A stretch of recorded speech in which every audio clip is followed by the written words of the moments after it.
What is up, everyone? Tato Khatebe here. Welcome back to the channel once again. If you're a new member, I want to say welcome to the channel. This is the place where you learn all things jewelry. We talk about jewelry manufacture, we talk about jewelry business. I show you the behind the scenes of what it is like to be making jewelry, just so that you can understand and appreciate the whole craft of jewelry manufacture. If you're somebody that's returning, I want to say thank you once again for tuning back into the channel. Your views and your subscriptions are very much appreciated. So for today's video, I wanted to try something different. I'm going to be doing a new technique, trying out a new technique called water casting, as you guys can see by the title of the video. As you already know, if you've seen some previous videos of mine, I have already explored sand casting in a few of the videos and a few pieces that I've made. And I thought I wanted to try something else within the casting realm. And then I ran into a video on YouTube by a fellow jeweler who was exploring this technique of water casting.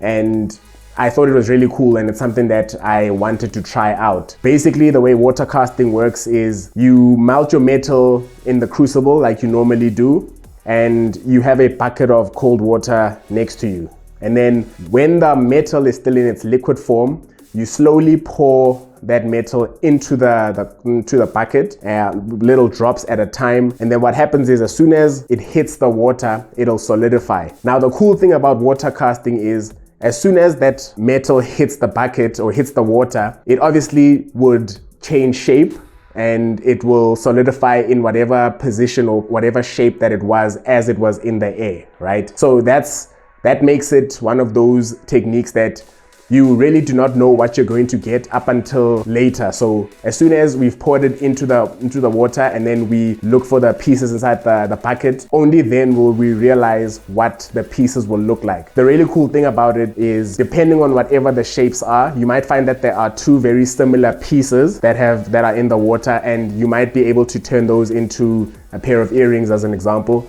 Or maybe it's in such a cool shape that you might be able to turn it into a ring, or it could be a central part of a bracelet. There's really multiple things that you can do, but you never know what you're going to get up until you really take the pieces out of the water. So I thought that video was really cool. I will have that video of the jeweler that I'm talking about linked in the description, so you guys can see what she did over there. So for today, I thought, let me try it out myself and see what the results are when I try it. So this is really cool. And you know, depending on what happens with this whole experimentation, I think I might just put these pieces up for sale. Even if I do put them up for sale, maybe I'll do something special for the members. If you guys aren't aware, I do have membership now open on the channel, so you can become a member. Being a member means that you pay monthly to support the channel, and one of the perks of being a member is you get discounts on various things. You get behind the scenes, you get exclusive content, that kind of thing. So I'm thinking of, maybe depending on what the results are of this experimentation, I might just put these and make them available to members at a discounted rate, as an example. But we'll see what happens after the whole experimentation. I've already said too much, so I wanna see what the results are, and I hope you guys enjoy the whole process and stick around for the rest of the video. So I've got my water over here in my bucket. I'm just gonna leave it here. And I have already put some scrap metal, sterling silver in here in my crucible. So I'm about to start melting, and then I will then pour it into the bucket, and then we'll see what we have.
So this is basically what came out. I wonder, let's see, there are some similar size. A lot of them are quite small, as you can see, but I do see some, maybe that and this one. Let's have a look. Maybe these two could be something. I wonder, we could maybe make a pair of earrings or something like that with these. But there is another, I just saw this one, so maybe, I wonder, maybe these two could be something like a pair of earrings or something like that. I wonder. So I'm going to sort them out and see what I have, and then we will see what we can make with them.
Now I could finish at this stage because I can see the ring is basically come together quite nicely, but then because of the nature of water casting and kind of the intricate and different shapes that have come out, I found this piece and I'm thinking I am going to add it somewhere here, something like that, and I think solder it onto it just to give the ring a bit more volume. And because without, can you see how it's kind of sitting up a little bit? Without it, it's looking a bit flat. So I like the idea of adding this piece onto the ring there. And I'll possibly add another piece, because I've got all these different pieces. I'll possibly add another piece somewhere else on top of the ring just to give the ring a bit more volume, because as you can see, there are a lot of these little holes and little grooves where there's space to add. You see, I could do something like that. There's space to add another piece just to give the ring a bit more volume. So I think that's what I will do right now. Let's see where the best place is to put all of these other different shapes.